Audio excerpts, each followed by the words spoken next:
اللہ کریم د انسان د ہدایت د پارا انبیاء کرام علیہ الصلوۃ والسلام د دې سلسلہ جاری فرمایلی دا اللہ کریم دون اول پیغمبر په دې دنیا کې جناب سیدنا حضرت آدم علیہ الصلوۃ والسلام را لېږلی دی او دغه رنګ دا سلسله د نبوت جاری و او آخر کې جناب رسول الله صلی الله علیه وسلم الله رب العزت دنیا ته راولېږلو او د پیغمبرانو دا سلسله الله رب العزت د همیشه او ابد الآباد د پاره دا ختم کړل نو یعنی کومه سلسله چې د سیدنا حضرت آدم علیه السلام نه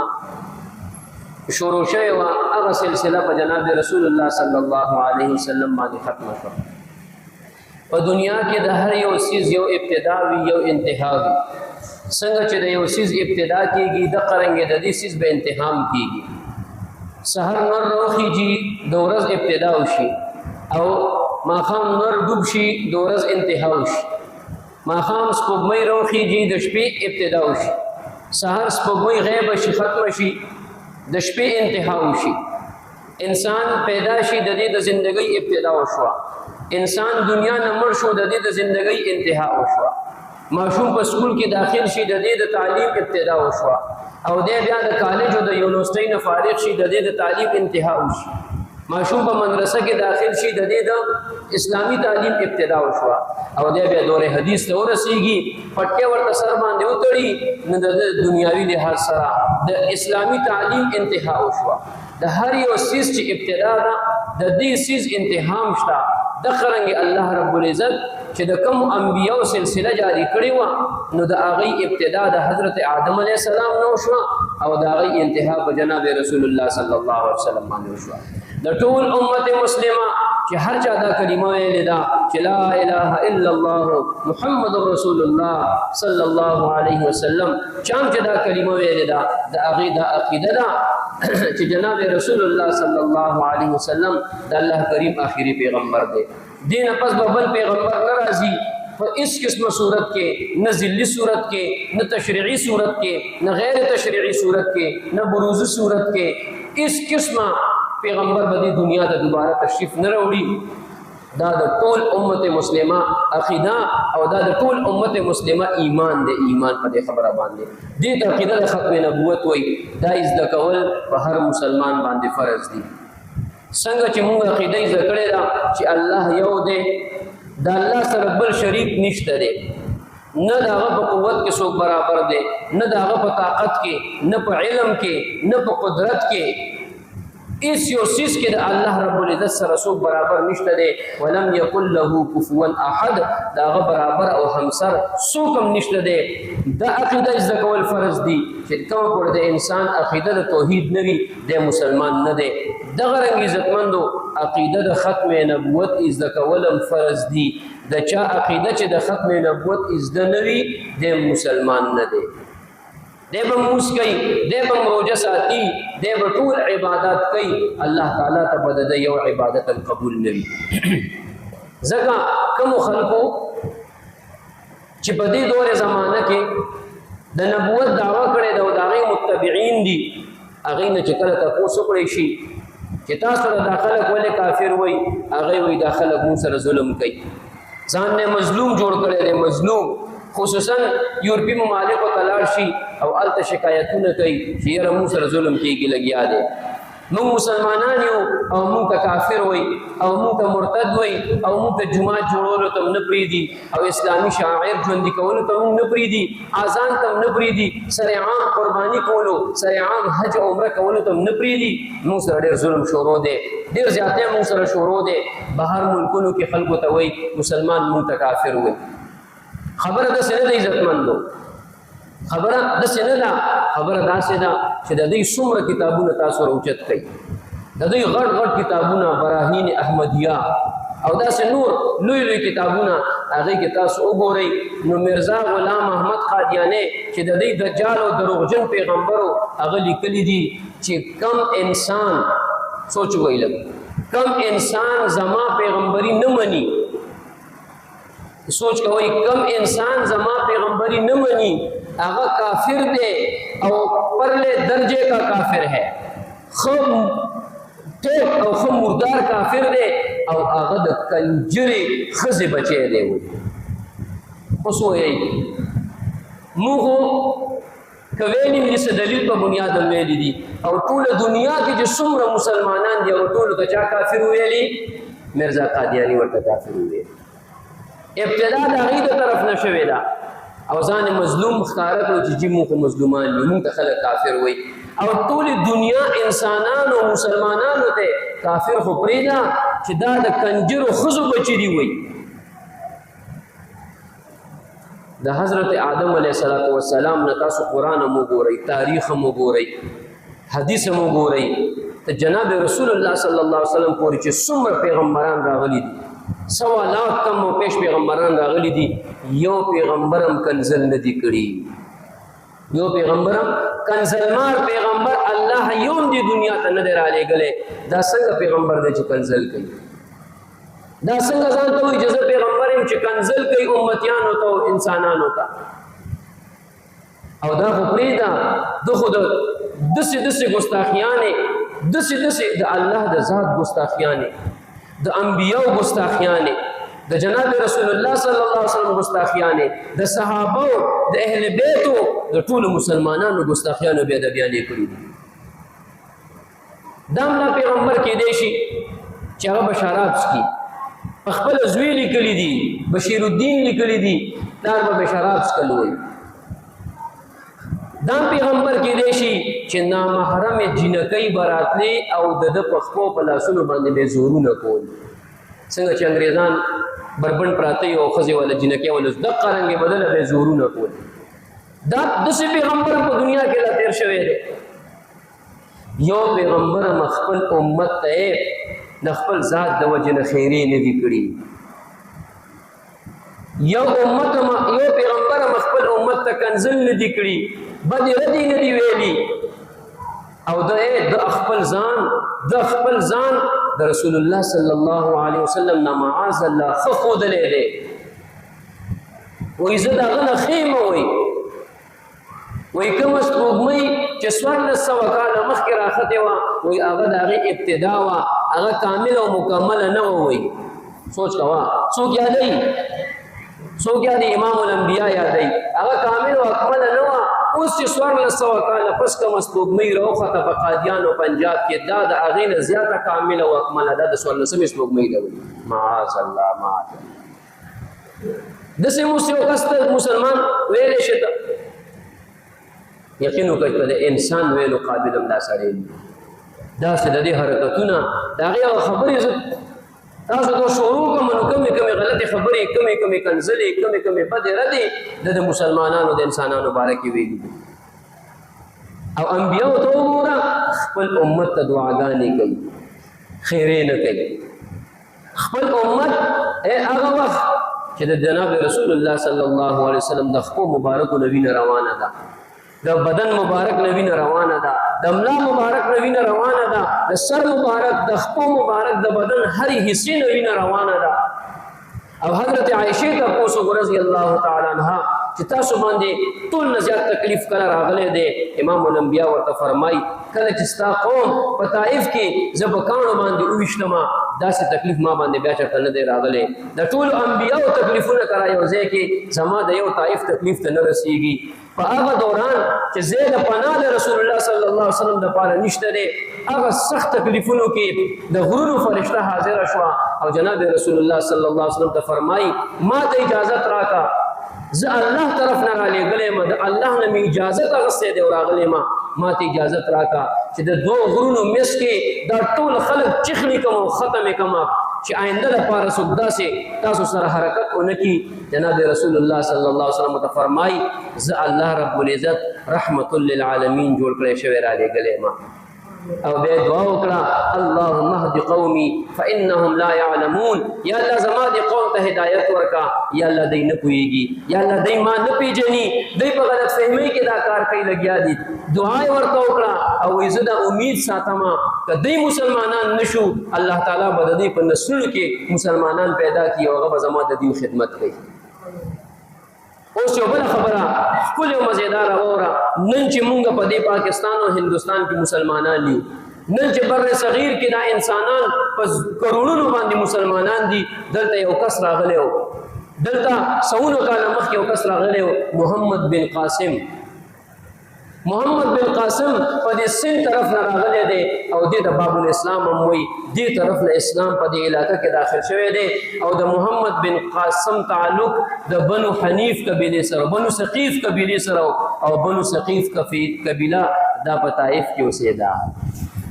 دا هغه خلک دي دا هغه زما د خپل پیغمبر دعا وه چې هغې محمد بن قاسم الله پیدا کړو او هغه دلته راورسېدو اسلام یې مونږ ته راورسولو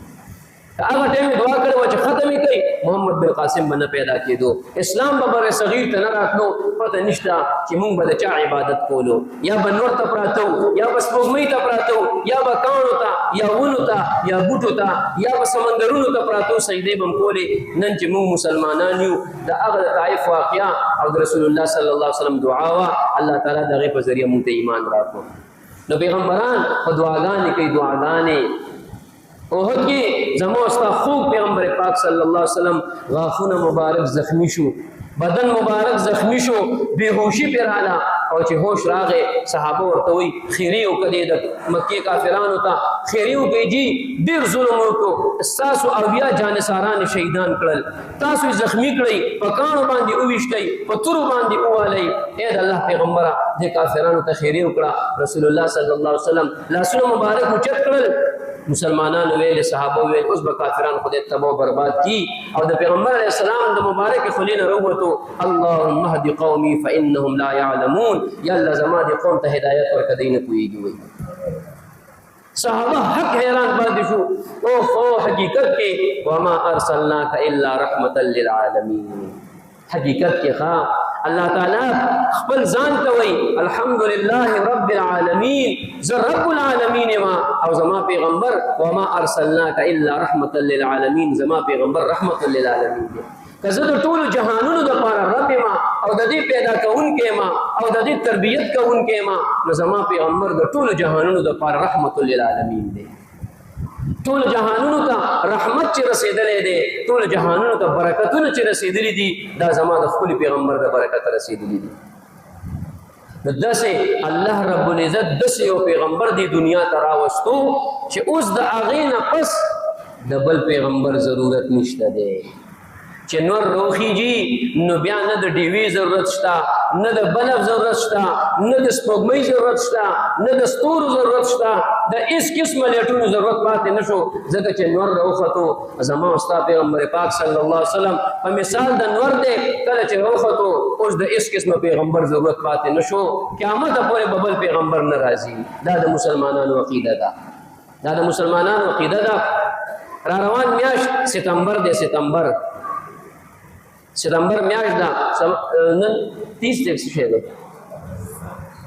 29 دی نن 29 تاریخ دی تقریبا سبا بل سبا به 1 ستمبر شروع شي او الله رب العزت مسلمانانو ته یو فتح په دې میاشت کې ورکړې ده 1974 7 ستمبر الله کریم دی مسلمانانو ته د پاکستان د آزادېدو نه پس چې کوم مشقتونه او محنتونه شروع د قادیانیت خلاف هغه لوی تاریخ دی هغه لویه خبره ده هغه ظلمونه چې قادیانیانو کوم په مسلمانانو باندې کول کومې زیاتیانې په مسلمانانو باندې کول د هغې په نتیجه کې الله رب العزت او د 12,000 مسلمانانو د قربانېدو نه پس الله رب العزت د امت ته یو لوی انعام ورکړو چې الحمدلله 7 ستمبر 1974 باندې یو بل پاس شو چې قادیانې په ملک پاکستان کې چورلټ کافر دی نه به دی مزد د مسلمانانو په شان د سر عام کوي نه به دی قرباني کوي نه به دی حج کوي نه به دی د مسلمانانو په شان د پټکې وخي د ده یو څیز هم د مسلمانانو په شان نه دی دا الله تعالی مونږ ته راکړو مکو خبرې ورته ادھر باؤ جی کدھر باؤ عزتمندو خبر میں دا کولا کہ الحمدللہ اللہ کریم مونتا کامل او اکمل پیغمبر را کرے دے او چې کله کامل او اکمل پیغمبر راغی ګوره حضرت نوح علیه السلام د زمانې نه کفر او شرک شروع شوی دی دینه مخکې نو او بعضی کتابونو نه معلومیږي چې د آدم علیه السلام نه والا نوح علیه السلام زمانه پورې 1000 کاله دي. دا 1000 کاله مکمل ټول مسلمانان ګناهونه او غلطیان خو هغه کې څه نشته، لیکن کفر او شرک نو. د نوح علیه السلام د زمانه نه چې دینو کفر او شرک شروع شوه، لیکن کله چې یو پیغمبر دنیا نه لاړو نو ضرورت به و چې بل پیغمبر راشي، ضرورت به و چې بل پیغمبر راشي، ځکه امت به نیمګړې پاتې شو. الله تعالی به بل پیغمبر راولېږي، هغه به چې لاړو د قرنګي سلسله د بل پیغمبر شروع چې الله رب العزت جناب رسول الله صلی الله علیه وسلم دنیا ته راوستل. رسول الله صلی الله علیه وسلم د پاره یو ډیر عظیم شان پیغمبر دعا کړې و، ځکه رسول الله علیه السلام د ذکر هم کول. یو ډیر عظیم شان پیغمبر دعا کړې و چې کله الله رب العزت هغه پیغمبر ته حکم وکړلو چې بیت الله شریف جوړ کا، هغه بیت الله شریف جوړ کړو، داغه تعمیر اکمل او مکمل کو. دا زرګونو کاله مخکې زما د پیغمبر صلی الله علیه وسلم نه زرګونو کاله مخکې دا خبره چلیږي لګیا ده. هغه وخت کې چې کله دا خانه کعبه بیت الله شریف مکمل شو، آبادی برابر شو، نو ابراهیم علیه السلام لا سوچت کړو یا الله اوس پوری کریم الله تعالی هر قسم امتحانونه غوښتي دي او ما په هر امتحان باندې لبیک ویلې دي. یا الله نبوت دې راکړو، تا راته حکم وکړلو چې ورکه خپل دې قوم له دعوت، ورکه دې پلار له دعوت، دې ټول نمرود او د ټول ملک خلاف شه. یا الله ما لبیک ویلې او ستا د دین له خاطره مې یا الله په یوازې ځان باندې ټول بادشاهت سره دشمنی واغستا او دعوت مې ورکړو. یا الله ستا د دین لپاره ستا په حکم باندې یا الله اورته وغورځېدم، یا الله ما ویل لبیک، ما ته قبول دي. یا الله ستا د دین لپاره یا الله ما خپل ملک پرېغوستو، خپل علاقه مې پرېغوستا، هجرت مې وکړو. یا الله ما ویل لبیک، ما ته قبول دي چې کومه مطالبه کریم الله تعالی نه کړی دا، په هر مطالبه باندې ما لبیک ویلې دي. یا الله زوی مې نه وغوښتو، زوی دې راته راکړو، او بیا چې کله زوی پیدا شو، ځوانه بیبي او وړوکی بچی زوی، یا الله تا حکم راکړو چې په دشتو بیابانو کې پرېږده. یا الله ما ویلې لبیک، زه دې حکم د پاره دې امتحان د پاره تیار یم، خپل بچی مې هلته پرېغوستو. یا الله بیا تاله د حکم راغی چې کله بچی غټ شو، حضرت اسماعیل لوی شو، منډه تړلو قابل شو. یا الله ډېر په ناز او په نیازبینتوب مې غوښتی و، ډېر موده پس په سپینه ږیره مې دنه غوښتی و. یا الله تا ویلې علالکه کریم الله ما شاته نه دي کتلی، ستا دې حکم د پاره یا الله زه تیار شوم. ما ویلې لبیک، چې کوم حکم تا را کړی دی اخره کې دې حکم راکړو چې بیت الله شریف جوړ کا. یا الله ستا کورو بیت الله مې خپل زوی مې ځان سره کو، ستا رضا د پاره یا الله بیت الله شریف جوړ کړو. زما ټوله زندگی یا الله ستا خبره کوله، ما به ویل لبیک، تا به حکم کولو، ما به ویل لبیک، زه ستا هر حکم د پاره راضي یم. څه چې دې غوښتي دي یا الله ما ستا په نوم باندې قربان کړي دي، دومره زندگی تا وختل. یا الله اوس دنه یو څیز زه غواړم،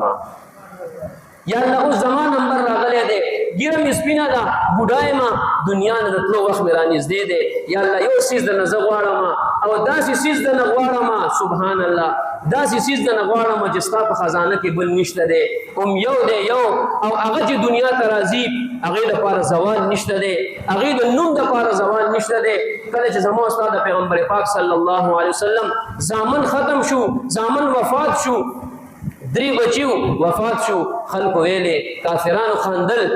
بچی ختم شو، نسل ختم شو، نوم مې یو ورځ ختم شي. الله قرآن را نازل کړو، انا اعطیناک الکوثر فصل لربک وانحر ان شانئک هو الابتر. ستا به داسې تعریفونه کېږي، ستا به داسې خلک ثناګانې کوي رهدي دنیا تک، قیامت پورې به چې څومره خلک راځي ستا ذکر به ورفعنا لک ذکرک، ورسته ورځه به ستا ذکر اوچتېږي، ستا نوم به نه ختمېږي، د کافرانو نومونه به ختم شي او ستا نوم به قیامت پورې ژوندی وي.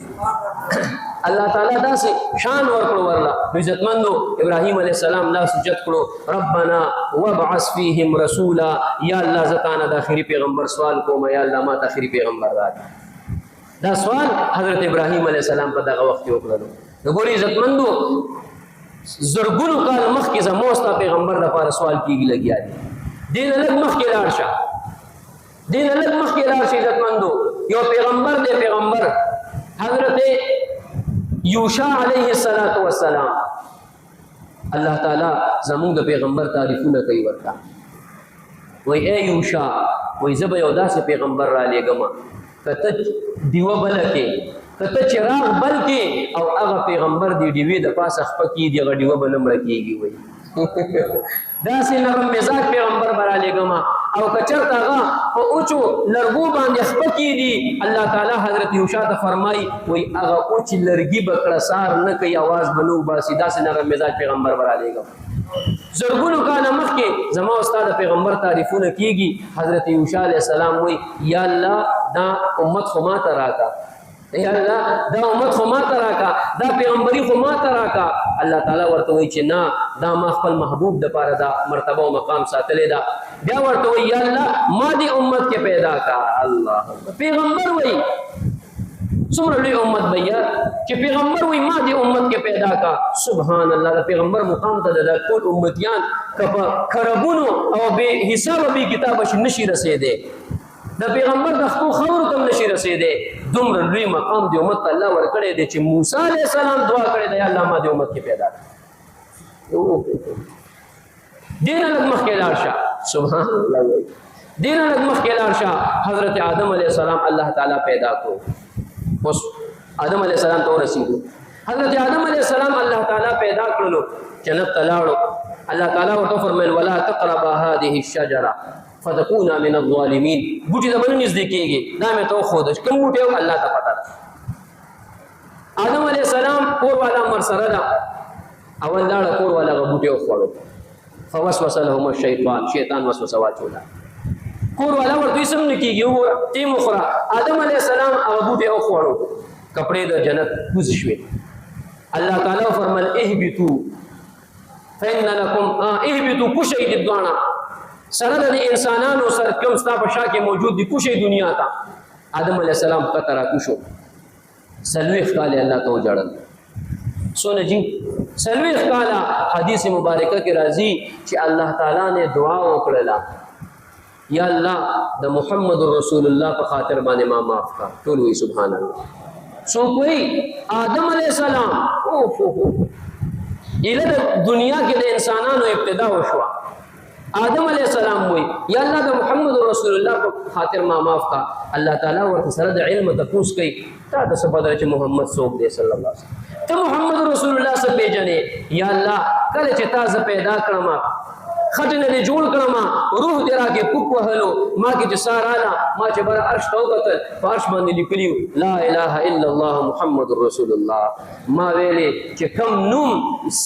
ستاسو ذات یا الله تا کوم نوم خپل نوم سره لیکلی دی دینه غټه هستی بل نشي کېدی الله کریم طرف نه ورته ویلی شو لولاک لما خلقت افلاک اے آدم علیہ السلام واورا دا پیغمبر می دنیا کې نه را لېږلو دا ټول کائنات به ما نه پیدا کولو ورته وایي ته به مې نه پیدا کولې او ستا اولاد به مې نه پیدا کولو دا زموږ د پیغمبر شان دی اوس دې پیغمبر د راتلو نه پس د بل پیغمبر ضرورت شته لږ نور هم مخکې لاړ شه لا دنیا نه ده پیدا شوی سبحان الله لا دنیا نه ده پیدا شوی پیریان نه دي پیدا شوی سمندرونه غرونه د کائنات یو ذرم لا دنیا کې نه ده پیدا شوی نام او نشان نشته دی د دنیا الله رب العزت په عالم ارواح کې د روحونو په دنیا کې الله رب العزت دا ټول انسانان را جمع کړ او په دې کې بیا پیغمبران را جمع کړل او الله تعالی ورته فرمای واذ اخذ الله ميثاق النبيين لما آتيتكم من كتاب وحكمة ثم جاءكم رسول مصدق لما معكم لتؤمنن به ولتنصرنه قال أقررتم قالوا أقررنا قال فاشهدوا وأنا معكم من الشاهدين زرګونه د دنیا د کائنات نه زرګونه کاله مخکې الله رب العزت پیغمبرانو ته وایي ای زما پیغمبرانو ما تاسو له نبوت درکړو من کتاب و حکمت تاسو نه کتابونه درکړل تاسو نه سمجھ او بوج درکړو د کتاب د خودلو طریقه مې درته وښودله خو یو دو وعدې درنه اخیستل غواړم یا الله کوم وعده اخلي زما یو پیغمبر به راځي سبحان الله د هر پیغمبر میلاد شروع کیږي د هغې د پیدایش نه او زما او ستا د پیغمبر میلاد شروع کیږي د هغه میثاق او د وعدې نه د عالم ارواح نه زما او ستا د پیغمبر میلاد شروع دی ښه پیدایش نه دی شروع زما او ستا د پیغمبر ذکر د پیدایش نه دی ګورې کائنات لا نو جوړ آدم علیہ السلام لا نو پیدا هغه وخت نه زموږ سره پیغمبر تعریفونه شروع دي الله تعالی ورته فرمایي دوه وعده در ناخلم یا الله کوم وعده را ناخلم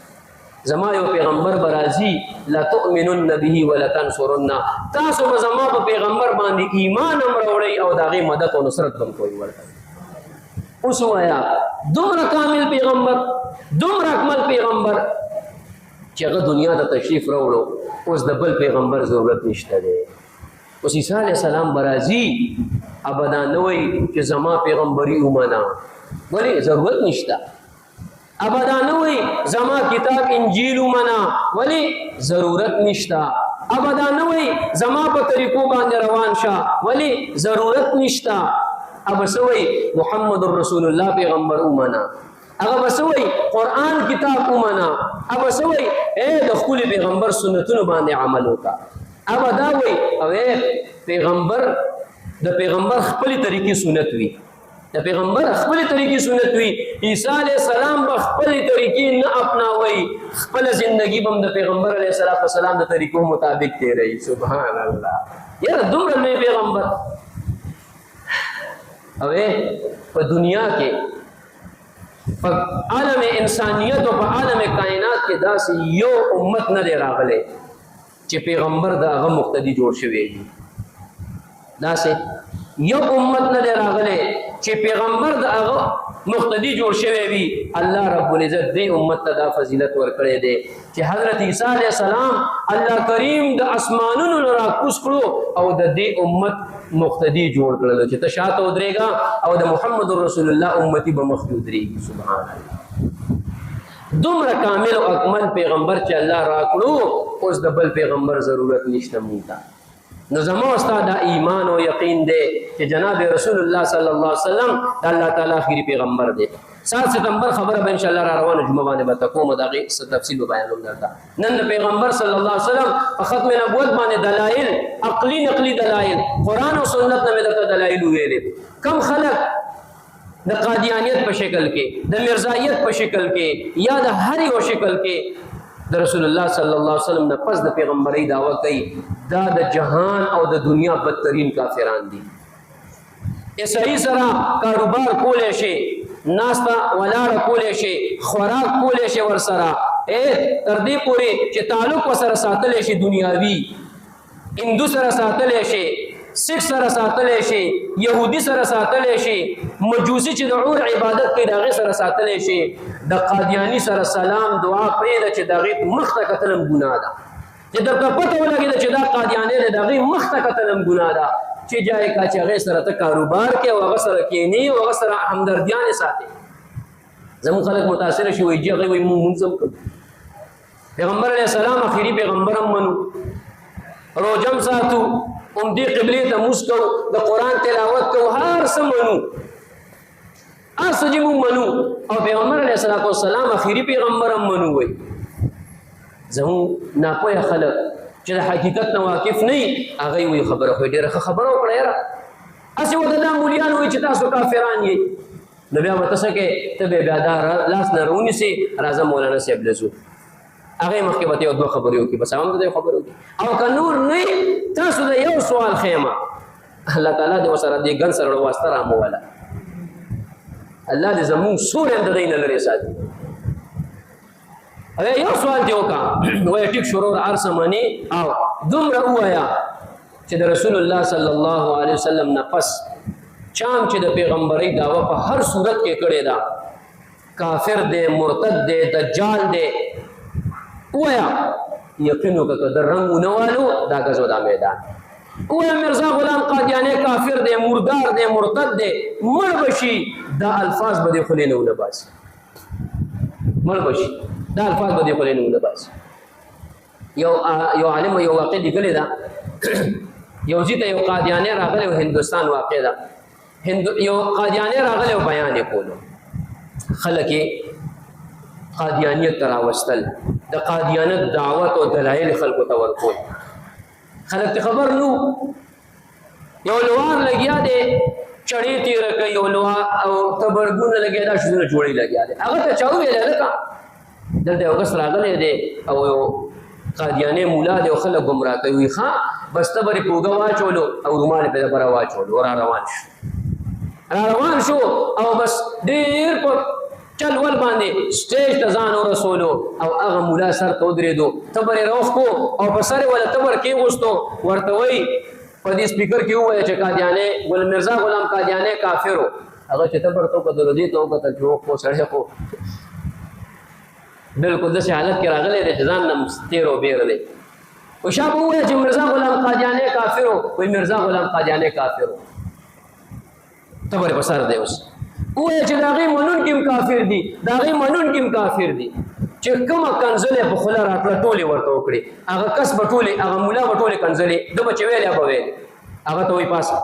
تبر یې ور لاس کې ورکړو وایي دا تبر زما په دې سر باندې کېده ورته الله ایمان ته ګوره وایي دا تبر زما په دې سر باندې کېده زه به ټوټې ټوټې شم لیکن د خپل پیغمبر پاک صلی الله علیه وسلم په شان کې به معمولي ګستاخي مونه کوم ورته دا صرف د قادیانی په امتی او الحمدلله د خپل پیغمبر په امتیانو کې دا فرق دی چې هغه معمولی تکلیف او مصیبت پر راشي نو بیا خپل پیغمبر ته پاتې او خدای او رسول الله سره پاتې دي او الحمدلله دا یو سړی په شراب خانه کې ناز د شراب سکي قادیانی مو سره شراب سکي لګیا دی او د شراب په نشه کې دی قادیانی ورته وایي ته مسلمان وي او وی د پیغمبر علیه السلام نه پس خو یو بل پیغمبر هم راغلی دی وی څوک دی وی مرزا غلام محمد قادیانی دی وی د هغې پیغمبري ومنه آخرت به دې بد شي دنیا به دې ښه شي هغه شرابو بوتل یې راواغوستو د هغه په سر یې مات کړو وی زه شرابي یم وی هر قسمه ګناه کې موجوده ده لیکن قیامت په ورځ زما یوه اسره ده چې آخري پیغمبر به زما شفاعت کوي ظالمه ته هغه اسره مانه اخیستل غواړي ورته وایي کومه هر رنګي ګناګار خطاکاران یو لیکن دا امید هم پړه کې شته په دې امید ګناه کول هم خبره نه ده نه به کوو انشاءالله لیکن امید هم پړه کې شته دی چې څوک خوشته کړه چې قیامت په ورځ به وایي چې راځه دا زما امتي دی د شفاعت به زه کوم څوک خدا